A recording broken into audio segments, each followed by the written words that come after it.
So I've been using this term kingdom consciousness for a little while, and I want to do a little discussion on exactly what we mean when we use that term. So a few weeks ago, we talked about self-attention, Ramana Maharshi's primary practice that was given to those who asked Ramana, how do I realize the self like you have? And Ramana would give them this instruction to keep their attention as often as possible on the truth of their being, the I am, and give as little attention to the mind and the ego. And if you do that long enough, it will dissolve the ego construct, and you'll be left only with a constant, effortless, abiding awareness of the true self, the I am. So this practice is like extraordinarily simple and seemingly complicated, right? Because it's almost as if we don't really know when we're doing it, even when we are placing our attention on our awareness of being, on our I am. Even when we do it, the mind is trying to chirp in the background, right? I don't think you're really doing it. I don't know if this is it. I think if you were really doing it right, there'd be a more grandiose experience happening, right? If you're not in this like blissed out state, then you're not actually practicing self-attention. And that's of course not true, right?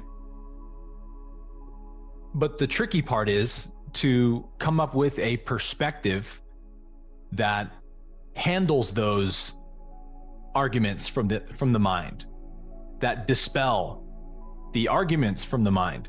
Because really it is so extraordinarily simple that we definitely overlook it, right? We complicate it and we make it like some difficult practice when in fact, you're always, in a sense, always aware of the I am, because everything that you do, every action you take, every thought you think, every feeling you have, there is an I who's claiming it. There's an I who's experiencing it, and you always know that I.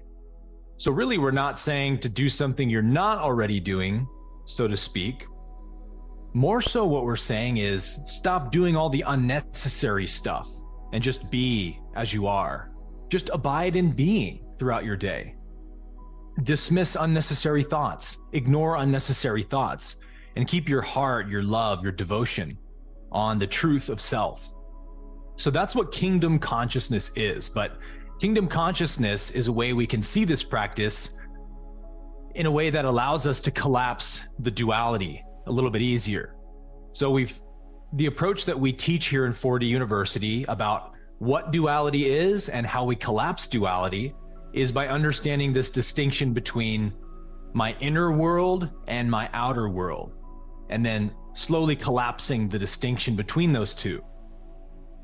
The world you experience is yourself, but it doesn't appear to be, because as A Course in Miracles says, you're in a dream world that you've created, a dream world of separation.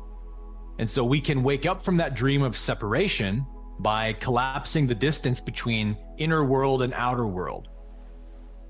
And so in that sense, if you're not seeing the kingdom, then you're seeing the dream world, right? Because in reality, everything happens instantaneously.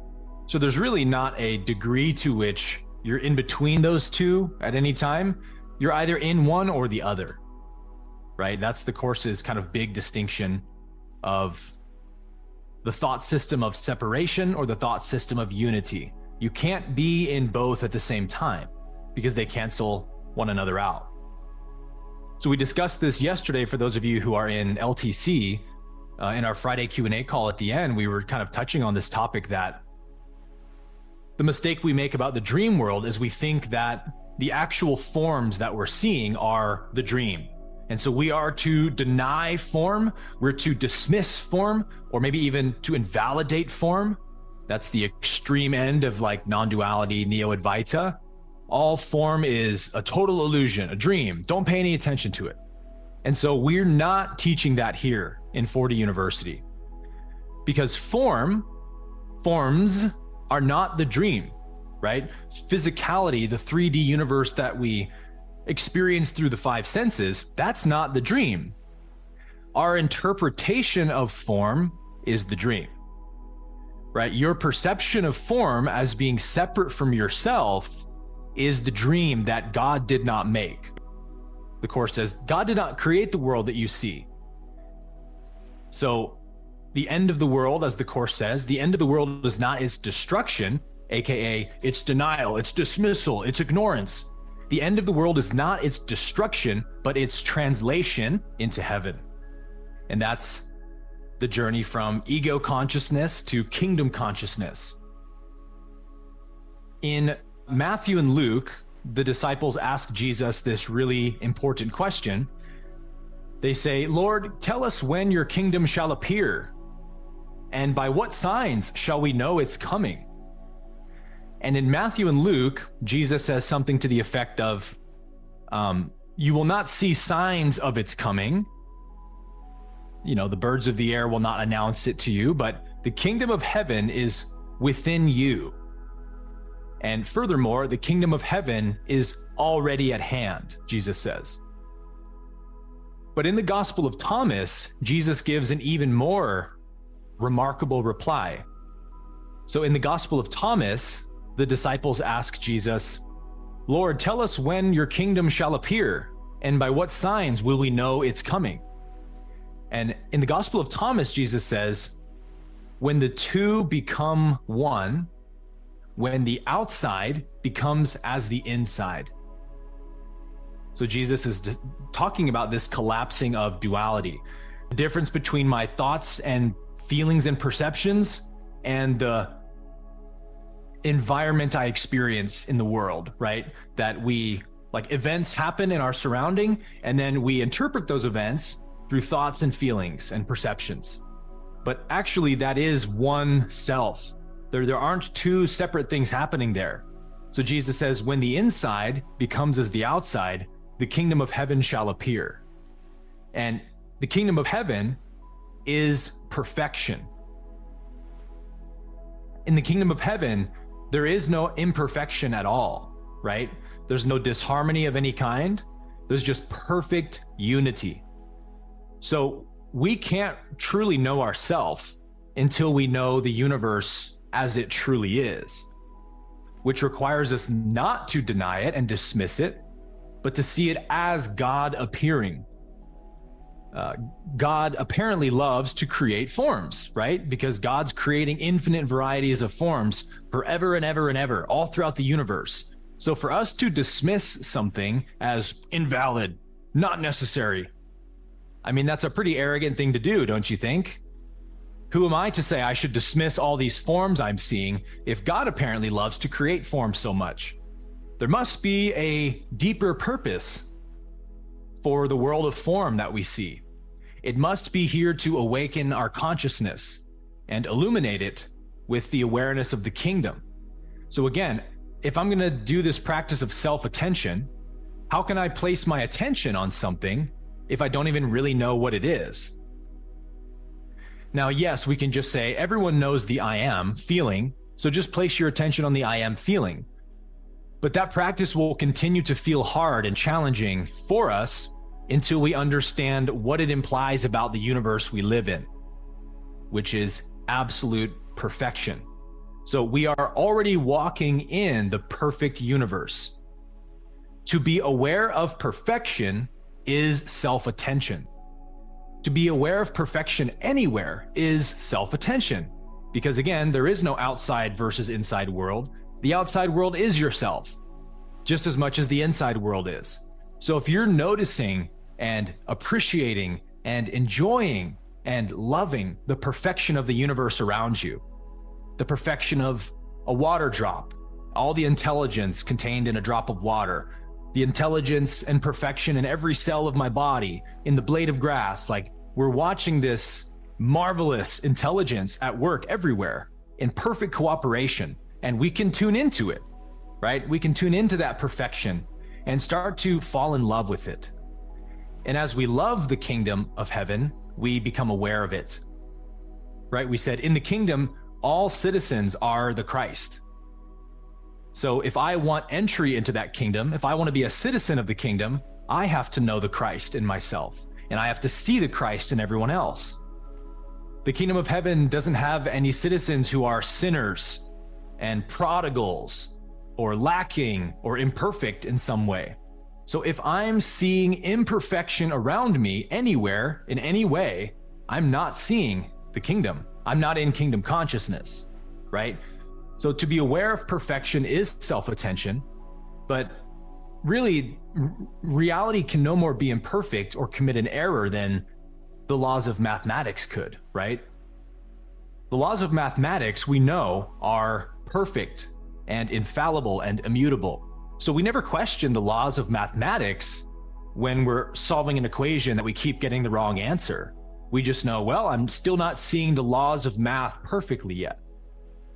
So we should apply that same standard to reality, in that all reality is math, right? The universe of form is everything in the universe can be deduced down to math. And we know this to be a fact. So if the whole universe is math and math is perfect, then we have to recognize that we are already walking in a perfect universe, the finished kingdom, right? Nothing left undone or incomplete. So kingdom consciousness is to know that there's never anything less than perfection occurring in God's universe at any time. So if we think we're seeing an imperfection or an error taking place, we have distorted reality. A Course in Miracles says, twist reality in any way and you are perceiving it destructively. So we don't want to twist reality by seeing mistakes, imperfections, and flaws happening. So as we practice kingdom consciousness, it's really this practice of noticing wherever the mind, the ego, is implying that errors are happening. Mistake, that shouldn't be happening. This shouldn't be happening. Or something else I wish should be happening instead of what's happening right now. These are the ways that ego is implying that the laws of math are imperfect, right? That reality is imperfect in some way, and I could fix it if I was in control. Anytime we notice the mind is implying imperfection, we consciously correct it in that moment. We remember that we're already in the kingdom where everything is perfectly harmonious always. And so you apply that standard to the error the ego is implying to you. So it's not necessarily enough just to do this practice of correcting these errors. It's a huge step, but if we really want to integrate kingdom consciousness, which is self-attention, if we want to always be aware of God's perfect universe, then consciously correcting those errors is one way, masculine way of doing that, but we need its feminine counterpart. What is the feminine counterpart of that practice? Well, it would have to be feeling that you're in the kingdom, right? It's really not enough to just say to yourself over and over, I'm in a perfect universe. I'm in the kingdom already. The kingdom is within me now. It's not enough to just say that until you start also feeling it to be true, right? We must feel its fullness in our heart as a constant and abiding sense of peace and wholeness and inner assurance. We have to allow our inner being to reveal it to us through feelings. We have to feel the safety of that kingdom, the peace and perfection of that kingdom. And that comes with time and practice, but it's like as long as we're still feeling separate, we're not fully seeing the kingdom yet, right? Course in Miracles says, the kingdom of heaven is the awareness of perfect oneness. So you could ask yourself, how would I feel if I was aware of perfect oneness? A question like that's really powerful because you're going to activate something in yourself. It's like you're whispering to your divine self and bringing it out of its sleeping state in that moment. So I've been using this phrase, I am free right now in heavenly reality. Can you carry that mantra in your heart? And anything that implies you're not free, take conscious ownership of that mistake the ego's implying and say, no, not in the kingdom. No imperfection exists where I am. And then see perfection in its place. And then take a minute to feel that perfection happening within you. To feel the joy of it, right? So these would be the two primary ways that we practice kingdom consciousness. One Actively look for the perfection everywhere. Admire, right? Adore, be in wonder of, be in awe of, be in reverence of the marvelous intelligence happening all around you. That's seeing the kingdom. But then secondly, disregard all thoughts that are not absolutely necessary to think. Any unnecessary thoughts, do your best to just turn your attention away from that. Is that more important than self-attention? Is this thought more important than self-attention? And if the answer is no, you don't really need to think about it, right? Practical things, practical reminders come and go very quickly. But the thoughts your ego wants you to dwell upon, the stories, recognize how totally unnecessary they are. In that recognizing, there's a natural disinterest that happens.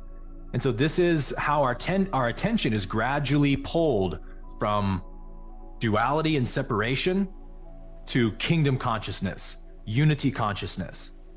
This is what the Course describes, right? When it says, to be in the kingdom is merely to place your full attention on it. Merely to place your full attention on the kingdom is how you exist in that kingdom, how you see that kingdom as Jesus saw it. So let's get in the habit of doing that, yeah?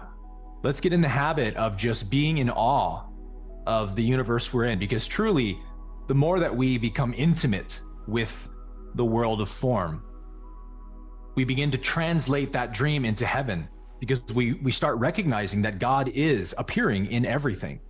Everything we see is a divine idea in the mind of God, and that makes it sacred, right? That makes it holy and worthy to be loved. So again, we can do all of these Kundalini practices that we want, but if our heart is not leading the way, we can't raise Kundalini, right? Because she awakens in direct response to the demand we're putting on the heart chakra. And these practices we're discussing here, falling in love with the truth of reality, falling in love with the perfection of your being, these are tremendously heart-opening practices, the most heart-opening practices. They are activating your awareness of oneness. So let's never forget that that is our primary vehicle to fourth density consciousness. Self-attention, we could say, is both the destination that we're aiming for, and it's the way and the path to that destination. Meaning, how do we arrive at the state of permanent kingdom consciousness, permanent self-attention? How do we get there? Well, we practice it, right? As with anything else. How does a good golfer become a professional golfer? Through lots and lots of practice. When we fall in love with the practice is when it actually stops being a practice. Like, you don't have to say, oh, I need to go practice this or that, if you're passionate and in love with it. You don't need to go practice painting if you just love painting. You can't help yourself, right? But want to go paint in all your free time. I promise you that this practice of self-attention, of kingdom consciousness, is so much more lovable than any hobby in the world you could become passionate about. It's the most satisfying and rewarding practice you could ever undertake. And so very quickly, as you do it and you start to feel yourself in the perfect universe, in the kingdom, you don't want to be anywhere else, right? It has this immense gravity, or like a snowball rolling downhill. The more it rolls, the bigger it gets. The bigger it gets, the more mass and weight that it has, and the faster that it rolls. So it's really just a little consistency that we're ever lacking in these practices. If we can just really devote our life for a few weeks and months to a practice like this, you're going to start feeling that spiritual momentum rolling downhill into the kingdom. And then it doesn't require any effort on your part. There's just this natural pull towards kingdom consciousness. There's just a natural sort of repulsion towards all the thoughts where ego's implying imperfection. It's like, oh, I know a universe so much better than that. I don't want to see that universe. I know that there's a perfect universe already now at hand. And again, it will appear when the inner world and the outer world cease to be a separate thing, right? When we exalt form to its highest divine essence, then we see the kingdom, because these forms are the kingdom. right? We have an imagination of what it should look like. We're already in it. As Jesus said, it's already spread out upon the earth, but men are unaware of it. So it's kind of this funny like picture of, somebody walking through the most gorgeous heavenly mansion, and they're just not noticing the beauty and splendor all around them. And they're like complaining about, when's my lunch break or something. Like, yo, you might want to start paying attention to where you are, because if you could see where you are, you'd be indescribably happy, right? Made a post this week that says, happiness is the self knowing its own perfect wholeness. When you come to know your own perfect wholeness, you can't help but be happy, always. What reason would you have to be sad if you know that yourself is perfect and whole and complete? So again, we can't know that about ourselves if we're not knowing it about the universe about us, and striving to see that the universe about us is ourself, every bit as much as the body and the mind. The world we see is our self pushed out, as Neville says. Our self pushed out means our perception of who we are being seen in form, right? When you do not know who you are, when you feel yourself to be separate, then you see a universe of separation. Everything appears threatening and fearful and separate. But when you know yourself to be one with the Father, then you see, oh, this is my Father's world. I'm not walking in a scary, threatening, separate, imperfect universe. I'm already in my Father's world. And my Father loves his Son, as the Course says. So that's kingdom consciousness, making the inside as the outside. Perfection out there implies perfection in here, and vice versa. So we can use the world of form as this amazing tool and vehicle to catapult our consciousness into the fourth density if we're striving to see perfection in everything.